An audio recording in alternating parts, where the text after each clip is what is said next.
हिंदू धर्म में कुंभ मेले का विशेष महत्व बताया गया है। मान्यता है कि कुंभ स्नान करने से व्यक्ति के सभी पाप धुल जाते हैं और उसे मोक्ष की प्राप्ति होती है। न केवल व्यक्ति स्वयं बल्कि उसके पितृ भी शांत होते हैं और उनका आशीर्वाद उस जातक को प्राप्त होता है। प्रयागराज में वर्ष 2025 में होने वाले महाकुंभ की शुरुआत 13 जनवरी को पौष पूर्णिमा से हो रही है। पहला शाही स्नान 14 जनवरी यानी कि मकर संक्रांति के दिन होगा। इसके बाद एकादशी स्नान 21 जनवरी को होगा। दूसरा शाही स्नान 29 जनवरी यानी कि मौनी अमावस्या के दिन होगा।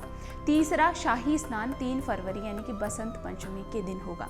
रथ सप्तमी स्नान 4 फरवरी को, भीष्म एकादशी स्नान 7 फरवरी को होगा। माघी पूर्णिमा स्नान 12 फरवरी को और अंतिम स्नान 26 फरवरी को महाशिवरात्रि के दिन होगा।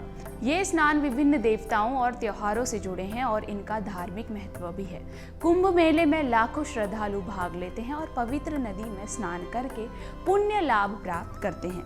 ये एक धार्मिक आयोजन है जो भारतीय संस्कृति और धर्म की गहराई को दर्शाता है। तो चलिए अब शाही स्नान के बारे में चर्चा करते हैं।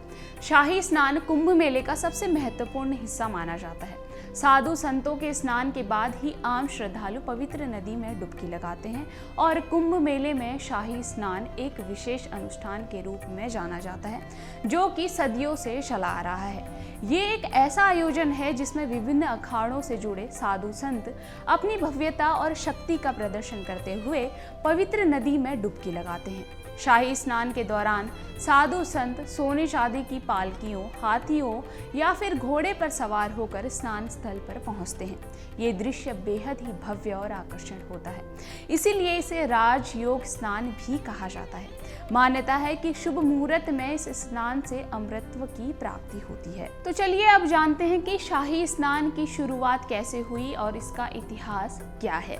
महाकुंभ में शाही स्नान एक ऐतिहासिक और धार्मिक महत्व का अनुष्ठान है। ये प्रश्न अक्सर उठता है कि आखिर शाही स्नान की शुरुआत कैसे हुई। शाही स्नान की शुरुआत का कोई निश्चित वैदिक आधार तो नहीं मिलता है।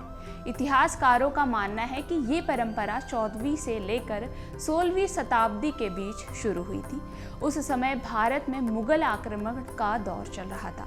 हिंदू धर्म और संस्कृति की रक्षा के लिए साधुओं ने अखाड़े बनाए और संगठित हुए। उन्होंने मुगल आक्रमणकारियों से हिंदू धर्म और परंपराओं की रक्षा के लिए संघर्ष किया। हिंदू शासकों ने भी साधुओं, विशेषकर नागा साधुओं से इस संघर्ष में सहयोग लिया। इसके बाद से ही कुंभ मेले में साधुओं को सम्मान के रूप में सबसे पहला स्नान कराने का अवसर दिया गया।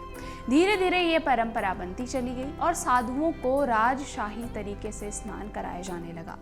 यही कारण है कि मुख्य स्नान तिथियों पर होने वाले स्नान को शाही स्नान कहा जाने लगा। अतः शाही स्नान की शुरुआत एक ऐतिहासिक पृष्ठभूमि में हुई थी जब हिंदू धर्म और संस्कृति को खतरा था। साधुओं के योगदान को सम्मान देने के लिए ये परंपरा शुरू हुई और आज तक ये जारी है। अगर आपको हमारा ये वीडियो पसंद आया हो तो हमारे चैनल जीवांजलि को सब्सक्राइब करें